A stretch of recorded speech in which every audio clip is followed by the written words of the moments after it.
मेरे प्यारे दोस्तों, आज हम आनापानसति इस अद्भुत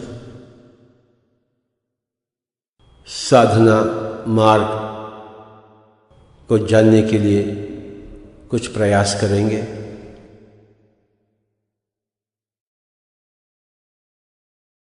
आनापानसति नामक यह शब्द पाली भाषा से संबंधित है।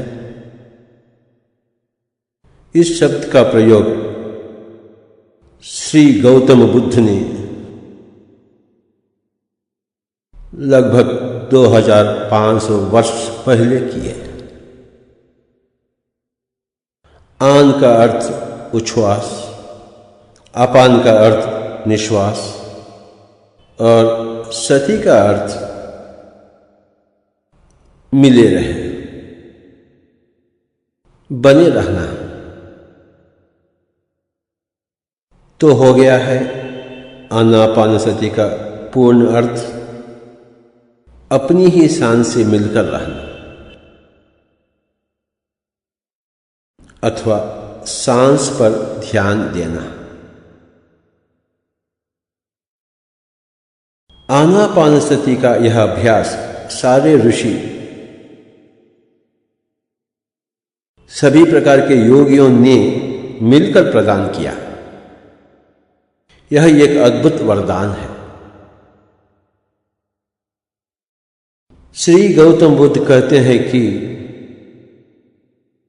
श्री गौतम बुद्ध कहते हैं कि ध्यान की बहुत सी पद्धतियां नहीं हैं, बल्कि एक ही एक पद्धति सही है, नाम आनापानसति है। आनापानसति अभ्यास की विधि इस प्रकार है। आराम से बैठे, दोनों पैर बांध कर रखें, दोनों हाथ की उंगलियां मिलाकर अपने दिमाग में किसी भी प्रकार का विचार आने न दें। अपना पूरा ध्यान सांस की गति पर ही रखें। नासिका जहां शुरू होती है उसी स्थान को भ्रूमध्य या भ्रुकुटी कहते हैं। वही नासिकाग्र है। नासिकाग्र का अर्थ नाक का नुकीला भाग नहीं, अपना ध्यान उसी नासिकाग्र पर केंद्रीकृत कर बैठे। इस प्रकार सांस पर ध्यान रखकर बैठने से सांस अपने आप कम हो जाती है, सांस अपने आप छोटी हो जाएगी। आखिर यह नासिकाग्र में या भ्रूमध्य में आज्ञा चक्र यानी सुदर्शन चक्र स्थान पर अपने आप सुखपूर्वक स्थिर हो जाती है। जब हम उस स्थिति में तत्पर या तन्मय हो बैठते हैं, तब हमारी तीसरी आंख अथवा थर्ड आई जिसे हम कहते हैं, खुल जाएगी।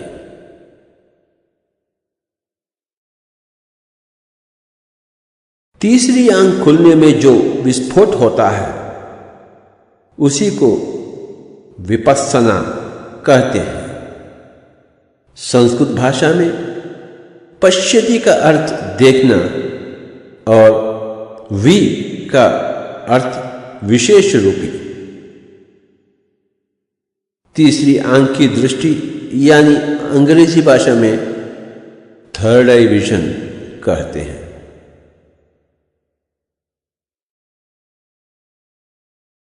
इसलिए आनापानसति विपस्सना दशा को हम हर दिन अभ्यास करना चाहिए। इस प्रकार के अभ्यास से सभी लोगों का ध्यान प्राप्त कर सकते हैं। उन लोगों से संबंधित आत्मज्ञान, विज्ञान प्राप्त कर सकते हैं। इससे संपूर्ण रूपी बहिर्मुखी विकास कर सकते हैं। इस प्रकार के इस ध्यान को कहीं भी बैठकर कर सकते हैं दोस्तों, चटाई पर या बिना चटाई के कहीं भी बैठकर कर सकते हैं। अपने पैर फैलाकर भी बैठ सकते हैं। यदि कुर्सी पर बैठे तो अपने पैर क्रॉस कर बैठें, दोनों हाथों की उंगलियों को मिलाकर बैठें। जो बैठ नहीं सकते हैं, जो बूढ़े होते हैं, ऐसे व्यक्ति लेटकर भी अभ्यास कर सकते हैं। जो अच्छी तरह बैठ सकते हैं, जो स्वस्थ हैं, वे जरूरन बैठकर ही ध्यान का अभ्यास करें। शुरू में अंधेरे कमरे में बैठकर ध्यान करें। आनापानसति अभ्यास से पहले आधा लोटा पानी पी लें, बाकी आधा लोटा पानी अभ्यास के बाद पी लें। अभ्यास पूरा होने के बाद अपने दोनों हाथ दोनों आंखों पर रखकर धीरे धीरे आंखें खोलें। आनापानसति अभ्यास करते समय जहां तक हो सके वहां तक कमरे को अंधेरा बना लें। सामूहिक ध्यान से 3 गुना शक्ति प्राप्त होती है। बचपन से ही आनापानसति अभ्यास शुरू करवाना अच्छा है। हर दिन हमें आनापानसति का अभ्यास कितने समय तक करना चाहिए? कम से कम जितनी उम्र आपकी उतने मिनट अभ्यास करें। उदाहरण के लिए, जिनकी उम्र 10 साल हो उनको 10 मिनट, जिनकी उम्र 20 साल हो तो 20 मिनट, जिनकी उम्र 30 साल हो तो 30 मिनट ध्यान में बैठे रहें। इस प्रकार ध्यान अभ्यास की आदत बनाते हुए समय को और बढ़ाते रहें। जिस तरह चूल्हे पर चावल चढ़ाकर रखने के बाद खाना बनने में समय लगता है, ठीक उसी तरह हमको भी आनापानसति नामक इस चूल्हे पर ध्यानी बनने के लिए समय अवश्य लगेगा। अगर आपके पास और समय बचा हुआ है तो इसी अभ्यास में लगाइए।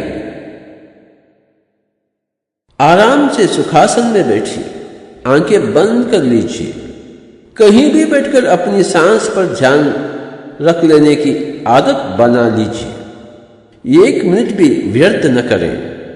जितना समय ध्यान में बैठ सकते हैं उतना समय ध्यान का अभ्यास करते रहें। रात में सोते समय या सो जाने से पहले हर व्यक्ति को जरूर सांस पर ध्यान रखकर आनापानसति का अभ्यास करते हुए सो जाएं तो सारी नींद योग निद्रा बनेगी। हर दिन नींद का स्वागत आनापानसति से ही करें। मेरे प्यारे दोस्तों, ध्यान विज्ञान शास्त्र में 3 विषय हैं।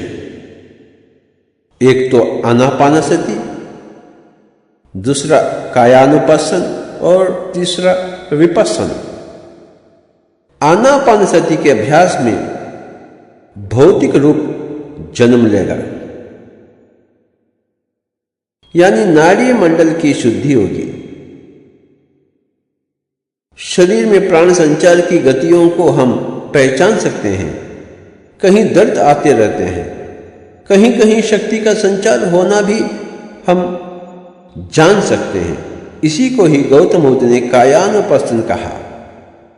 इसका मतलब हमारे शरीर और नाड़ी मंडल में होने वाले परिवर्तन हम पहचान सकते हैं। हमारी नाड़ी मंडल में 72,000 नाड़ियां हैं। विशेष रूप से नाड़ी मंडल की शुद्धि होती है। नाड़ी का अर्थ ऊर्जा प्रवाह का माध्यम। इस प्रकार नस मंडल की शुद्धि होते समय जो दर्द बाधा अनुभूतियां हमें मिलती हैं उन्हीं को कायानुपस्सन कहते हैं। आनापानसति अभ्यास करते रहने से अधिक प्राण शक्ति हमारे अंदर प्रवेश करने लगती है।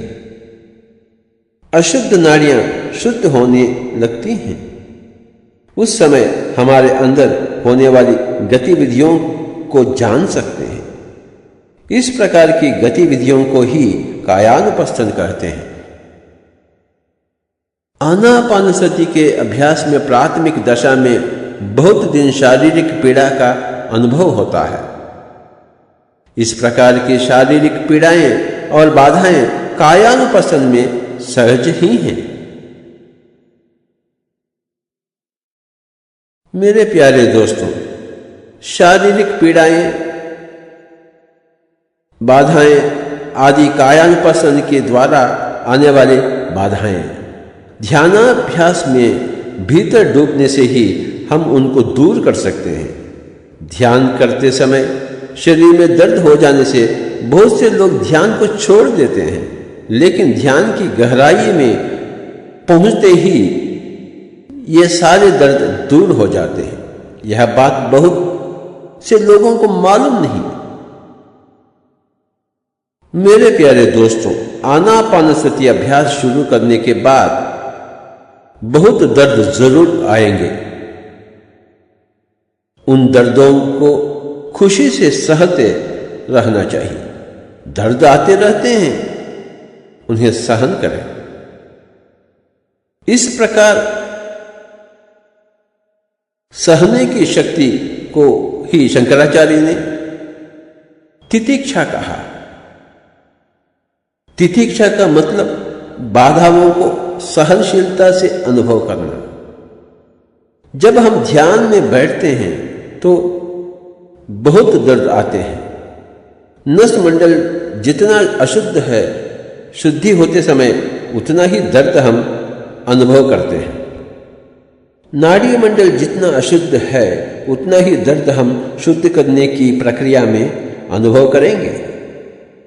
पिछले जन्मों में हमने योग अभ्यास न किया हो, ज्यादा पापी हों, तो इस जन्म में हम आनापानसति अभ्यास शुरू करते हैं। नसमंडल की शुद्धि होने के लिए ज्यादा से ज्यादा योग साधना में समय बिताना पड़ेगा। बहुत से घंटे कायानुपस्थना में यानी दूसरी दशा में ही बिताना है। बहुत सी बाधाओं का जरूर अनुभव करना है। इस प्रकार के कायानुपस्थन की दूसरी दशा में या नसमंडल शुद्धि के लिए कितना समय लगेगा? कुछ दिनों में, कुछ हफ्तों में, कुछ महीनों में या सालों तक भी हो सकता है। यह बात हमारे जन्मों के इतिहास से तोला जाता है। इसलिए पिछले जन्मों में हमने क्या किया, क्या नहीं किया, उसके हिसाब से इस जन्म में कायानुपस्थन की दशा कितनी होगी, कितनी नहीं होगी, हमें मालूम हो जाता है। लेकिन पिछले जन्मों में महान योग अभ्यासी को कायानुपस्थन नामक दूसरी दशा की जरूरत भी नहीं हो सकती है, अथवा हो भी तो बहुत कम हो सकती है। या आनापानसति शुरू करते ही तीसरी आंख खुलने की संभावना है, तुरंत विपश्यना दशा में प्रवेश कर सकते हैं। मेरे प्यारे दोस्तों, पिछले जन्मों का कर्म कैसा भी हो, इस जन्म में जितने दीक्षा से इस ध्यान का अभ्यास किया जाता है, उसके ऊपर ही फल आधारित होता है। ध्यान अभ्यास की दीक्षा लगन से करें तो 40 दिनों में किसी भी ध्यानी को कायानुपस्थन नाड़ी मंडल शुद्धि नामक यह दशा पूर्ण होकर विपश्यना दशा में तुरंत ही प्रवेश कर सकते हैं। 40 दिनों की दीक्षा को ही मंडल दीक्षा कहते हैं। इसे हनुमान चालीसा भी कहते हैं। हनुमान का अर्थ है श्वास का पुत्र बने, चालीसा का अर्थ है 40 दिन दीक्षा लगे हुए रहे। जीसस ने कहा कि आई फास्टेड फॉर 40 डेज। इसका मतलब जीसस ने 40 दिनों तक लगातार ध्यान किए हैं। उन्हीं की तरह हम भी दैव पुत्र बनने के लिए हमें भी लगातार ध्यान का अभ्यास जरूर करना चाहिए। 40 दिन इस मंडल दीक्षा में आनापानसति अभ्यास करें तो हर आदमी भी जरूर एक मास्टर बन जाएगा। पूर्णिमा की रात में ध्यान करने से अद्भुत अनुभव प्राप्त होते हैं। सामूहिक ध्यान से कुछ और अलग अनुभव होंगे। यहाँ आपके बीच में मास्टर्स बैठे रहते हैं। निश्चित रूप से आपका अनुभव भिन्न होगा। उस समय की ऊर्जा बहुत शक्तिशाली रूप से आकर शरीर और मन को खूब प्रभावित करेगी। पूर्णिमा के दिन आप बहुत आनंद पाएंगे। दूसरे दिनों में इतना हम नहीं पा सकते। पूर्णिमा की रात में ध्यान करने से हमें अधिकतम शक्ति का अनुभव होगा। मेरे प्यारे दोस्तों, जो ध्यान आप पिरामिड के बाहर 40 मिनट में प्राप्त करते हैं, वही ध्यान पिरामिड के अंदर 10 मिनट में प्राप्त कर सकते हैं। और एक बार हम सुन लेंगे मेरे प्यारे दोस्तों, आनापानसति का मतलब सुखमय प्राणायाम। हठयोग प्राणायाम में कुंभक रहता है। सांस लेने को पूरक कहते हैं, सांस छोड़ने को रेचक कहते हैं, सांस रोकने को, पकड़ने को, थंबित करने को कुंभक कहते हैं। सांस को अंदर नाक में रोकने का अंतर कुंभक, सांस छोड़ने के बाद रोकने को बहिर्कुंभक कहते हैं। कुंभक हठयोग प्राणायाम में प्रधान अंग माना जाता है, लेकिन बुद्ध योग प्राणायाम में कुंभक संपूर्ण रूप से निषिद्ध है। इसलिए यह आनापानसति सुखमय प्राणायाम सिर्फ पूरक रेचक सहित कुंभक रहित प्रक्रिया है। पिरामिड के नीचे ध्यान करने से शक्ति का संचार अधिकतम होता है। यह बहुत सरलता पूर्वक करने वाली प्रक्रिया है, कुछ भी कठिन नहीं है। मेरे प्यारे दोस्तों, आज हम आनापानसति का अभ्यास के बारे में बहुत कुछ जान चुके हैं। चलिए हम आगे बढ़कर